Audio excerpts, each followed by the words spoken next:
శ్రీ విష్ణు రూపాయ నమశివాయ. తొందరలో శ్రావణ పౌర్ణమి రాబోతోంది కదా.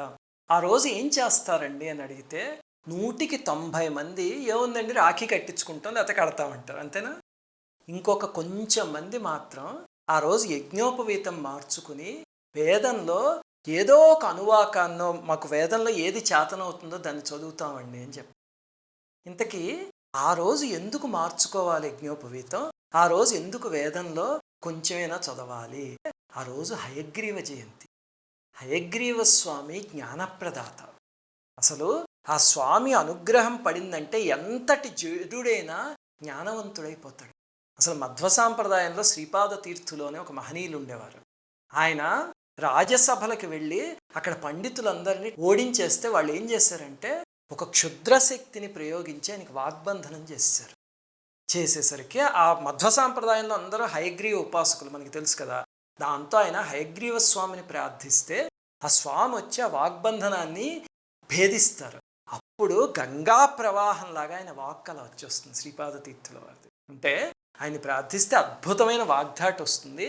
అలాగనే మనలో కానీ మన పిల్లల్లో కానీ జడత్వము, స్తబ్దత అలాంటివి ఉంటే ఆయన నామస్మరణతో పోతాయి. అందుకని అందరూ ఈ హయగ్రీవ జయంతి నుంచైనా హయగ్రీవ ఉపాసన ప్రారంభించండి. అసలు నేను మీకు హయగ్రీవ కవచం చెప్దాం అనుకున్నాను, కానీ అది చాలా పెద్దది. అందులో 25 శ్లోకాలు ఎన్నో ఉంటాయి. అలా కాకుండా ఒక క్లుప్తమైనది ఒకటి చెప్తా. అందులో 3 శ్లోకాలు ఉంటాయి. అవి మీ పిల్లల చేత తప్పకుండా చదివించవచ్చు. 3 చదవడానికి ఎంత, ఒక 30 సెకండ్స్ కూడా పట్టదు. అందుకని ఆ 3 మీకు చెప్పి ఆఖరిలో వాటి అర్థం కూడా చెప్తాను. అది చెప్పే ముందు అసలు మనం హయగ్రీవ స్వామి అంటే ఎవరు అని తెలుసుకుందాం. ఎందుకంటే చాలామందికి తుంబురుడికి హయగ్రీవుడికి కూడా తేడా తెలియదు. అందుకని అసలు స్వామి ఎలా వచ్చారో తెలుసుకున్నాక మీకు ఆ 3 శ్లోకాలు చెప్తాను. ఇంతకీ గుర్రం ముఖం ఏమిటండి అంటే దాని వెనకాల ఒక కథ ఉంది. హయగ్రీవుడు అని ఒక రాక్షసుడు ఉండేవాడు. వాడేం చేశాడు, బ్రహ్మగారికి తపస్సు చేసి నాకు మరణం లేకుండా వరం ఇచ్చేయండి. ప్రతి వాడికి అదే కోరిక కదా రాక్షసుడికి. అంటే బ్రహ్మగారు సాధ్యం కాదు నాయన, వెళ్ళిరా అని చెప్పారు. అయితే ఒక పని చేయండి, నాలాగే ఉండాలి హయవదనంతో, నా పేరే ఉండాలి, అలాంటి వాళ్ళ చేతిలోనే నేను చనిపోవాలి, అప్పటిదాకా నేను చావకూడదు. ఎందుకంటే వాడికి ఎక్కడ దేవతల్లో కానీ ఎవ్వరు కూడా హయవదనంతో కనిపించలేదు.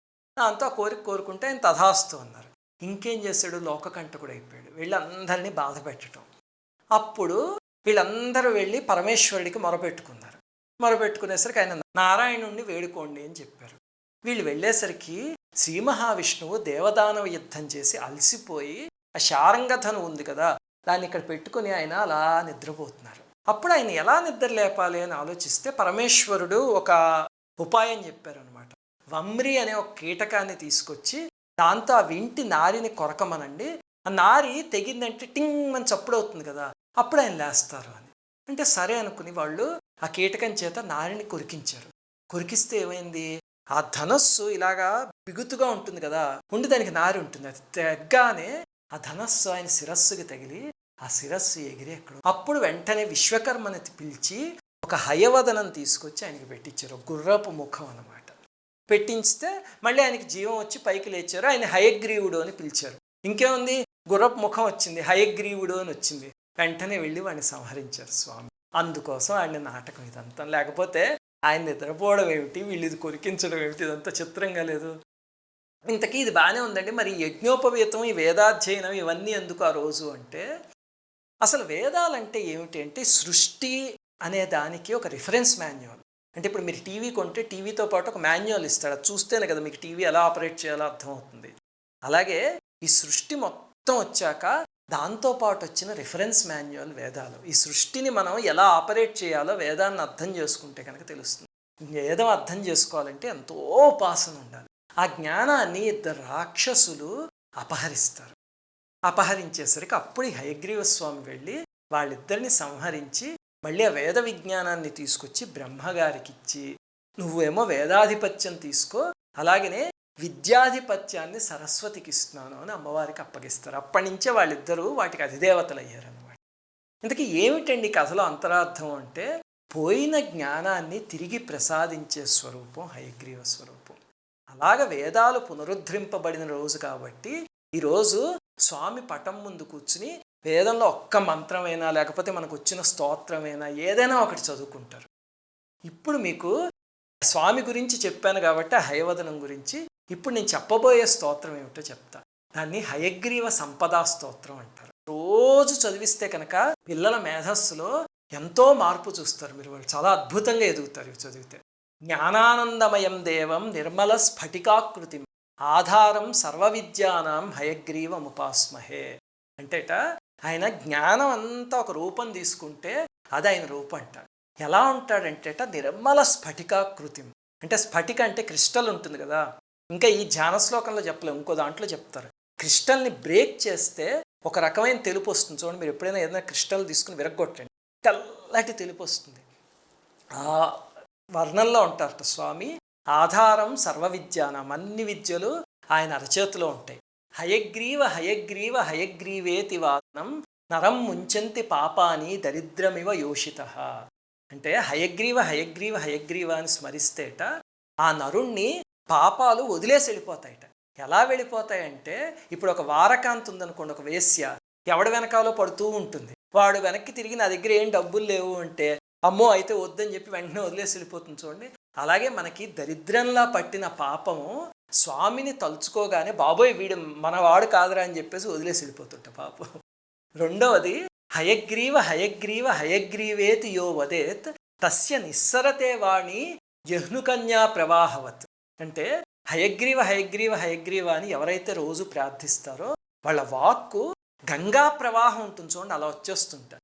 మీరు ఎప్పుడైనా హరిద్వార్కి ఋషికేశ్కి వెళ్ళి చూడండి, అసలు సుళ్ళు తిరుగుతూ వచ్చేస్తుంటుంది గంగా నది. అసలు అది ఆ సుడి మనం తట్టుకోలేం అక్కడ స్నానం చేయాలంటే, అందుకే అక్కడ గొలుసులు అవి కట్టి ఉంచుతారు. అలాగనే హయగ్రీవ స్వామిని ఉపాసించే వాళ్ళ వాక్ ఎలా వస్తుందంటేట ఇంకా దానికి ఆపు ఉండదన్నమాట. వాళ్ళు మొదలు పెడితే పైనుంచి అలా ప్రవాహంలో వచ్చి టక టక టక వెళ్ళిపోతూ ఉంటుంది. వాళ్ళకి ఊపిరి పీల్చాలి అని కూడా తెలియదు, అంత ప్రవాహంలో వచ్చేస్తుంది. అది ఆ స్వామి అనుగ్రహం. ఇంకా మూడవది హయగ్రీవ హయగ్రీవ హయగ్రీవేతి యో ధ్వని విశోభతేస వైకుంఠ కవాటోద్ఘాటన క్షమ. అంటే కేవలం ఇలాంటి వాక్కుని ఇవ్వడానికి, పాపాలు పోగొట్టడానికే కాదు, ఈ ధ్వని వింటే వైకుంఠ ద్వారాలు కూడా విశేషమైన శోభతో తెరుచుకుంటాయి. అంటే మోక్షాన్ని కూడా ఇవ్వగలరు హయగ్రీవ స్వామి అని అనమాట. చెప్పి అప్పుడు ఆఖరిని అంటారు, శ్లోకత్రయమిదం పుణ్యం హయగ్రీవ పదాంకితం వాదిరాజయతి ప్రోక్తం పఠతాం సంపదాం పదం అని.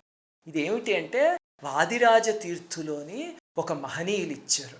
ఆయన హయగ్రీవ స్వామికి పరమభక్తులు, మధ్వ సాంప్రదాయంలో ఉండేవారు. ఆయన ఎంతటి భక్తులంటే ఆయన పూజ అంతా అయిపోయాక ప్రసాదాన్ని తల మీద పెట్టుకుంటే హయగ్రీవ స్వామి హయ రూపంలో, అంటే గుర్రం రూపంలో వచ్చే ప్రసాదాన్ని తినేసి వెళ్ళిపోయేవారు. అసలు చాలా గొప్పగా ఉంటుంది ఆయన చరిత్ర. ఆయనకి భూతరాజు అని ఒక సేవకుడు ఉంటాడనమాట. అంటే ఒక బ్రహ్మరాక్షసుడిని ఆయన వశం చేసుకుంటారు. అబ్బో ఎన్ని విచిత్రాలు చేస్తాడో, మీ పిల్లలు వింటే తెగ సంతోషించేస్తారు. ఇంకొకసారి ఎప్పుడైనా చెప్తాలండి మీకు ఆయన చరిత్ర. ఆయన బృందావనం సోండా అని ఒక ప్రదేశంలో ఉంది. నార్త్ కర్ణాటకలో సిరిసి అని ఒక ఊరు ఉంది, దానికి దగ్గరలో ఉంది. చాలా అద్భుతంగా ఉంటుంది అసలు ఆయన బృందావనం దర్శిస్తే. అక్కడే భూతరాజుకు కూడా ఒక విగ్రహం ఉంది, ఆయన రచించిందనమాట. ఒకరోజు ఆయన ధ్యానంలో కూర్చుంటే హయగ్రీవ స్వామి స్ఫురింపజేసి, నా శక్తి జనమందరికీ అందాలి అంటే తేలిక మార్గంలో ఇది అని చెప్పి 3 శ్లోకాలని ఆయనకి స్ఫురింపజేశారు. అప్పుడు ఆయన చెప్పిన శ్లోకాలు ఇందులో మీరు గమనిస్తే కనుక హయగ్రీవ హయగ్రీవ హయగ్రీవ అని మొత్తం 9 సార్లు వస్తుంది. 9 అంటే పూర్ణ సంఖ్య కదా, అందుకని 3 శ్లోకాలు చదివితే పరిపూర్ణంగా స్వామిని ఆరాధించింది. రోజు మీ పిల్లల చేతి 3 చదివించండి. అంటే మీకు అనిపిస్తుంది, ఏమిటండి ఇన్ని స్తోత్రాలు చెప్తూ ఉంటారు, ఏవి చదివించాలి అని. నాకు ఏదో ఒక స్తోత్రంలోంచి ఏదో ఒక లబ్ధి మీరు పొందాలి అని. అలా అందరూ పొందితే నాకు పరమ సంతోషం అనమాట. అందుకని మీకు అలా కుదరలేదు అనుకోండి, సోమవారం ఒకటి, మంగళవారం ఒకటి అలా చదివించండి, లేకపోతే అప్పుడప్పుడు తిథుల్ని బట్టి చదివించండి. ఏదో ఒకటి చేసి మొత్తానికి ఈ లబ్ధి మాత్రం మీ పిల్లలకి అందేలా చూడండి. శ్రీమాత్. అందరికీ నమస్కారం. మన భారతీయ సనాతన ధర్మం గురించి, ఈ దేశంలోని మహనీయుల గురించి, ఆలయాల రహస్యాల గురించి ఎంతో పరిశోధన చేసి ఈ ఛానల్ని మీకు అందిస్తున్నాం. సబ్స్క్రైబ్ చేసి పక్కనే ఉన్న బెల్ ఐకాన్ని క్లిక్ చేయండి.